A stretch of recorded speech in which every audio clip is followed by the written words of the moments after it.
Hello guys, welcome to Recap TV. Today I'll be explaining the third episode of Typhoon Family.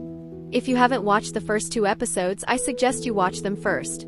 So let's begin with the explanation. The episode continues with Kang Tae stopping the trucks. Meanwhile, we see Mi Seo pretending to send a fax. The owner asks her to sign the agreement first, but she asks to use the restroom and leaves the place. Outside, we see the workers of that factory barging into the company to protest. One of the workers drops some papers and newspapers, which Mi Seo picks up. She reads that the company has been closed and the workers are protesting against it. The owner of the company was planning to run away with the goods being delivered by Typhoon Company without paying for them. The scene shifts to Kang Tae, who is lying on the road in front of the trucks to stop them. The driver, after warning him several times, starts driving the truck. Just then, Mi Seo arrives with the papers and newspaper containing the news about the company shutting down. She asks Kang Tae to get up. The driver gets angry after learning that the owner was trying to scam them. He asks Mei-jin if they have a warehouse to store the goods. Mei-jin says he'll ask the company to arrange one. He then asks Mi Seo to take the cancellation documents and tells Kang Tae to accompany the driver. Mei-jin warns Kang Tae to be careful around the driver. In the next scene, Kang Tae and the driver are driving back to Seoul. Kang Tae feels dizzy in the truck. The driver says it's common to get dizzy in trucks and offers him some juice. He then asks Kang Tae if he was scared lying in front of the trucks and why he risked his life for it. Kang Tae replies that his father worked hard for 26 years for this company, and that's why he did it. He then drinks the juice the driver gave him. In the office, the employees are trying to find a warehouse to store the goods, but no one is willing to give them one on credit. Everyone is asking for instant payment. Just then, Director Kwon arrives and says the bank didn't give them any loan. In the next scene, the drivers are throwing the goods out of the truck in anger. Kang Tae begs them to stop. The drivers shout that he's wasting their time, that there's no warehouse, and demand their payment before leaving. Kang Tae begs for more time, but the driver doesn't listen and continues throwing the goods out. One of the boxes falls on the road, and a truck is about to crush it. Kang Tae jumps onto the road to save it. The head driver offers him a deal. He can pay later, but they must unload the goods first and let them go. Kang Tae thanks him. The driver then shows him a parking lot and tells him it used to be full of trucks but is now empty. Kang Tae looks at the parking lot and asks if it's because the parking fee is expensive. The driver says it's because they're out of business. Kang Tae goes into the parking lot and starts thinking. Then we see Nam Mo auditioning for a singing performance. He receives a call from Kang Tae. In the next scene, Kang Tae and Nam Mo are unloading the goods in the parking lot. The scene shifts to the office, where Kang Tae informs Mei-jin that he has stored the goods safely and tells him not to worry. After hanging up, the employees ask Mei-jin where Kang Tae stored them. Mei-jin replies that he forgot to ask. Then we see Kang Tae guarding the goods through the cold night in the open parking lot. It's freezing. After guarding the goods all night, the next morning Director Kwon and Mei-jin arrive. Kang Tae is completely frozen. Director Kwon appreciates his hard work and tells him they found a warehouse that someone agreed to give on credit. Mei-jin flexes that he isn't cold because he served in the Marines, mocking Kang Tae for being weak to the cold. The scene shifts to Pyo Merchant Marine, where Kang Tae meets Bok Ho.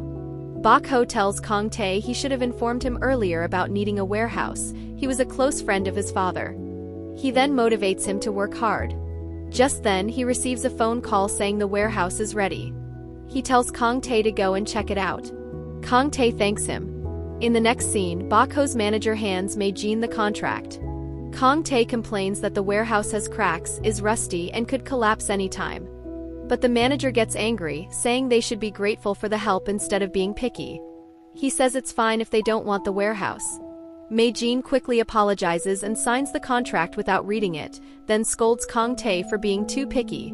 In the office, all the employees are happy that their problem is solved for now. Mi Seo asks if anyone wants coffee, and everyone starts ordering her around. Kang Tae notices this. At night, both Kang Tae and Mi Seo are working late. Kang Tae shouts, "Oh, it's 11 p.m. I've never worked this hard before." Mi Seo reminds him about the last train, and they both rush to catch it. Kang Tae walks Mi Seo home and thanks her for what she said about sadness on the day of the funeral. Mi Seo replies that she was actually talking about herself. She was sad that Mr. Kang passed away and also because she gave up on her dream. Kang Tae asks what her dream is. She replies that she wants to be an office worker, a trader, not just an assistant. They say goodbye. The scene shifts to a flashback where Mi Seo teaches Kang Tae about trading, how cloth is imported from Italy, prepared in Korea, and exported to the UAE. She says traders are very cool. In the present, Kang Tae looks at Mi Seo and says, "A trader," and smiles. Then we see Mi Seo's sister, Mi-ho, working in a department store. The scene shifts to a bank that is closing down, causing all employees, including Nam-mo's mother, to lose their jobs. Nam-mo gives her flowers and says that after working 32 years at the bank, she's finally free. His mother cries, saying that if she had worked 3 more years, she would have received a service award. Nam-mo hugs her. The scene shifts to Kang Tae at the office, calling clients and telling them they've imported some fine fabrics from Italy, asking if they're interested in buying. Everyone rejects the offer. Mi Seo suggests returning the goods. She shows a clause in the contract allowing them to return the goods with a 15% return fee in case of a natural disaster, and says the IMF crisis also counts as one. The employees doubt if it'll be accepted. Kang Tae says they'll increase the return fee to 30%. Since the currency exchange rate is dropping, they'll still make a profit even at that rate. If the company refuses, they'll sell the goods at the lowest price in the market, which will hurt their brand image, so they'll surely accept it. Everyone praises Kang Tae for his idea. They send the fax to Italy. After sending it, Kang Tae and the others wait eagerly for a reply all night. As Kang Tae sleeps, Mi Seo puts her jacket on him. When she touches his head, Kang Tae grabs her hand in his sleep. Just then, the fax arrives and Kang Tae wakes up. They rush to read it. Song Yeon struggles to read English, so Mi Seo reads it and says they've accepted the deal and are willing to take the goods back. Everyone celebrates. The scene shifts to Kang Tae's mother pawning her designer bag. The man insists she pawn her wedding ring if she wants more money. Meanwhile, Nam-mo and his mother open a fried chicken shop. That night, heavy rain falls and Kang Tae rushes to the warehouse. Mi Seo also rushes there with plastic covers. They meet and start covering the fabrics together as they're soaking in the rain. While covering the window, Kang Tae falls on Mi Seo, and both get tangled in the plastic sheet. Other employees arrive to help. After working all night, the rain finally stops in the morning. Everyone heads to a restaurant to eat.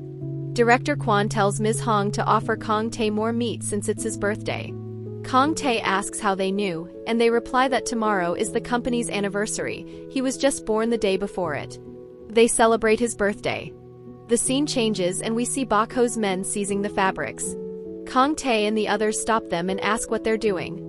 The manager replies that it's in the contract. If they fail to retrieve the goods within 72 hours, they can seize them. Kang Tae confronts Bak Ho and realizes he has been scammed. Bak Ho says he just saw an opportunity and took advantage. He's a businessman. Bak Ho's son mocks Kang Tae, calling him a moron. Kang Tae asks Bak Ho to show other contracts and starts searching his office, but the guards throw him out. Back at the office, all their clients call, demanding payments. Director Kwon says all banks and lenders have refused to help. Kang Tae is furious. He looks at the savings his father left for him and thanks him. As he leaves his chamber, he finds Mi Seo working late. She gives him a rose and wishes him happy birthday. At home, his mother prepares his favorite food and cake. As they celebrate, lenders knock on the door asking for their money. Kang Tae tells his mother to run away with him, but she refuses, saying she doesn't want to live as a runaway thief. "I will never let my morals down," she says. In the next scene, all the employees quit their jobs. Kang Tae begs them to stay, but everyone leaves. Director Kwon suggests he disclose his inheritance and file for business closure with the income tax office. Mi Seo tells Kang Tae they should leave too, and she walks away. We then see Kang Tae standing in front of the income tax office. Later, he goes to his flower garden and sees all the flowers have withered. He remembers his father's words, that when flower petals fall, it means they will bear fruit. He burns all the flowers in his garden. Then we see Mi Seo filling out her resume. She wonders where her sister might be. She goes out to look for her and finds Kang Tae sitting in the cold. She asks what he's doing there. He replies that he has now registered himself as the CEO of Typhoon Company, a CEO without employees or money. He asks if she'll join Typhoon Company as a trader. Mi-seo gets emotional and accepts his offer. And with that, the episode comes to an end. Drop a like and hit that subscribe button if you're new. Also, share your thoughts in the comments. Till then, goodbye.